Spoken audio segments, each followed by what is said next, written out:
রাত পোহালেই ভোট। ঠাকুরগাঁও ও কুষ্টিয়ায় অতি ঝুঁকিপূর্ণ কেন্দ্রগুলোতে বাড়তি নজরদারির ব্যবস্থা করেছে প্রশাসন।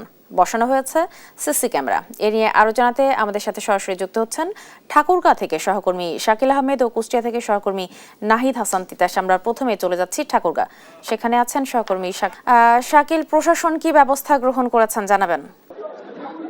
ধন্যবাদ রিপা। একটু জানতে চাই যে উত্তরের জেলা ঠাকুরগাঁও, এই ঠাকুরগাঁও জেলা 3টি আসন নিয়ে গঠিত। আমরা লক্ষ্য করেছি যে 3টি আসনেই প্রচারণার যে সময়কাল ছিল, এই সময়কালে প্রার্থীরা দিন রাত সমানকালে প্রচারণার কাজ করেছেন। আমি একটু যদি জানাই যে ঠাকুরগাঁওয়ের যে 3টি আসন রয়েছে, এই 3টি আসনে মোট ভোট কেন্দ্র রয়েছে 417টি। এর মধ্যে ঝুঁকিপূর্ণ হিসেবে চিহ্নিত করা হয়েছে 201টি ভোট কেন্দ্রকে। আমি যদি একটু বিস্তারিত বলি যে ঠাকুরগাঁও সদর আসনে যেমন ভোট কেন্দ্র রয়েছে 185টি, এর মধ্যে 92টিকে ঝুঁকিপূর্ণ হিসেবে চিহ্নিত করা হয়েছে। ঠাকুরগাঁও 2-এ যেমন ভোট কেন্দ্র রয়েছে 104টি, এর মধ্যে ঝুঁকিপূর্ণ হিসেবে, এবং ঠাকুরগাঁও 3 আসন যেটি রয়েছে, এই 3 আসনে মোট ভোট কেন্দ্র হচ্ছে 128টি, এর মধ্যে 63টিকে ঝুঁকিপূর্ণ হিসেবে চিহ্নিত করা হয়েছে। আমি যদি বলি যে এই ঝুঁকিপূর্ণ ভোট কেন্দ্র যেগুলো রয়েছে, তো আমরা যে মোট ভোট কেন্দ্র 417টি, এর মধ্যে 201টি ভোট কেন্দ্রকে ঝুঁকিপূর্ণ হিসেবে চিহ্নিত করা রয়েছে। আমরা যদি বলি যে অর্ধেক ভোট কেন্দ্রই হচ্ছে ঝুঁকিপূর্ণ।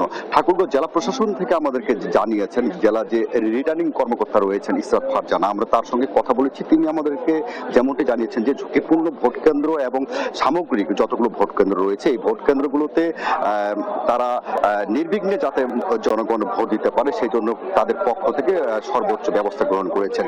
এবং আমি এখন যে মুহূর্তে যে জায়গাটিতে দাঁড়িয়ে আছি, এটি ঠাকুরগাঁও সদর উপজেলা পরিষদ। এখান থেকে আপনি দেখছেন যে ব্যালট বাক্স কর্মকর্তা, প্রিজাইডিং অফিসার তাদের মাধ্যমে ভোট কেন্দ্রে পাঠানো হচ্ছে। এবং আমি যদি বলি যে ঠাকুরগাঁও 3টি আসন, ঠাকুরগাঁও যে 1 আসন, এই 1 আসনটিতে বিএনপির মহাসচিব মির্জা ফখরুল ইসলাম আলমগীর ধানের শীষ প্রতীক নিয়ে ভোটে অংশগ্রহণ করেছেন। এবং এই আসনটিতে আরেকজন প্রার্থী রয়েছেন, জামাতের যে প্রার্থী দেলোয়ার হোসেন, তিনি ছাত্র শিবিরের সাবেক সভাপতি, কেন্দ্রীয় কমিটি, তিনি এখানে প্রতিদ্বন্দ্বিতা করেছেন।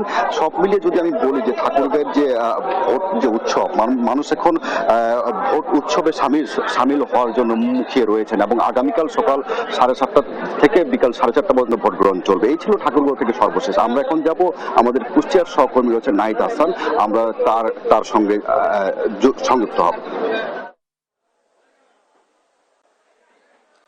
শাকিল, সকল শঙ্কা এবং আশঙ্কা দূর করে কিন্তু আগামীকাল অনুষ্ঠিত হতে যাচ্ছে ত্রয়োদশ জাতীয় সংসদ নির্বাচন। এই নির্বাচনকে সামনে রেখে কিন্তু কুষ্টিয়ায় সব ধরনের প্রস্তুতি গ্রহণ করেছে প্রশাসন। কুষ্টিয়ায় 4টি আসন রয়েছে, 4টি আসনে কিন্তু মোট ভোটার রয়েছে 17,47,521 জন, এবং মোট কেন্দ্র রয়েছে 599টি। এই 599টি কেন্দ্রের মধ্যে কিন্তু 287টি কেন্দ্রকে ঝুঁকিপূর্ণ ঘোষণা করা হয়েছে, এবং এর সাথে কিন্তু 99টি কেন্দ্রকে অতি ঝুঁকিপূর্ণ ঘোষণা করা হয়েছে। আমরা জেলা রিটার্নিং কর্মকর্তার সাথে কথা বলেছি, তারা যেটি বলেছে, ঝুঁকিপূর্ণ যে কেন্দ্রগুলো রয়েছে সেই কেন্দ্রগুলোতে কিন্তু বাড়তি নজরদারি তারা বসিয়েছেন। এমনকি তারা প্রতিটা ঝুঁকিপূর্ণ কেন্দ্রতে সিসি ক্যামেরার আওতায় এনেছেন, যেন কোনো ধরনের কোনো অপ্রীতিকর ঘটনা যেন না ঘটে, তার জন্য কিন্তু তৎপর রয়েছেন তারা। আমরা একটু জানিয়ে রাখতে চাই, গতকাল সকাল থেকেই কিন্তু সেনাবাহিনী, বিজিবি, পুলিশের 3 স্তর বিশিষ্ট নিরাপত্তা ব্যবস্থা করা হয়েছে। 4টি আসনে মোড়ে মোড়ে তল্লাশি চালানো হচ্ছে, এবং কোথাও যেন কোনো ধরনের কোনো অপ্রীতিকর ঘটনা না ঘটে তার জন্য কিন্তু ব্যবস্থা নিচ্ছেন তারা। এছাড়াও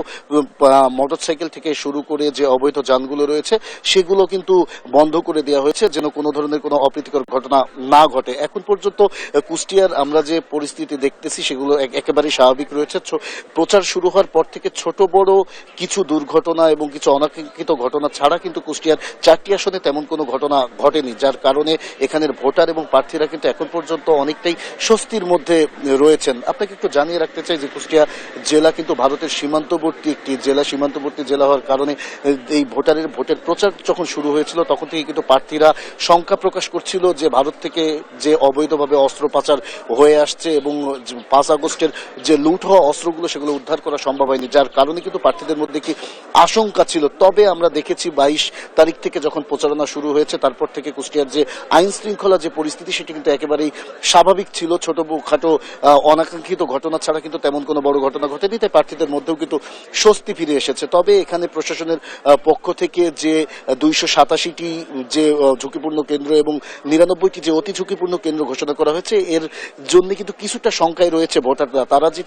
ভোটাররা যেটি বলছে যে আসলে এভাবে যে ঝুঁকিপূর্ণ কেন্দ্রগুলো রয়েছে সেই কেন্দ্রগুলো যদি তারা নিরাপত্তা ব্যবস্থা করে, তারা যদি নির্বিঘ্নে ভোট কেন্দ্রে যেতে পারে এবং তাদের ভোটার যে পছন্দের যে প্রার্থী সেই প্রার্থীকে যেন তারা ভোট দিতে পারে, সেই ব্যবস্থাটি কিন্তু প্রশাসনকে করতে হবে। তারা যেটি দাবি করছেন যে প্রশাসনের যে তৎপরতা রয়েছে সেটাই তারা সন্তুষ্ট, তবে এর চেয়ে আরো তৎপরতা বৃদ্ধির জন্য তারা বলছে। আমি অবশ্য জেলা রিটার্নিং কর্মকর্তার সাথে কথা বলেছি, তিনি কিন্তু আশ্বস্ত করেছেন। তিনি যেটি বলেছেন যে কুষ্টিয়া জেলার যে 4টি আসন রয়েছে, 4টি আসনে কিন্তু পর্যাপ্ত পরিমাণ সেনাবাহিনী, বিজিবি, র্যাব এবং কেন্দ্রে কিন্তু আনসার মোতায়েন থাকবে। তাই তারা বলছে কোনো ধরনের ভোট কারচুপি বা কোনো বিশৃঙ্খলা ঘটনা ঘটার কোনো সম্ভাবনা নেই, এবং যদি এ ধরনের কোনো ঘটনা কেউ ঘটাতে চায় তাহলে কিন্তু তারা ব্যবস্থা নেবে। আমরা এতটুকু বলতে পারি যে আগামীকাল অনুষ্ঠিত হতে যাচ্ছে ত্রয়োদশ জাতীয় সংসদ নির্বাচন।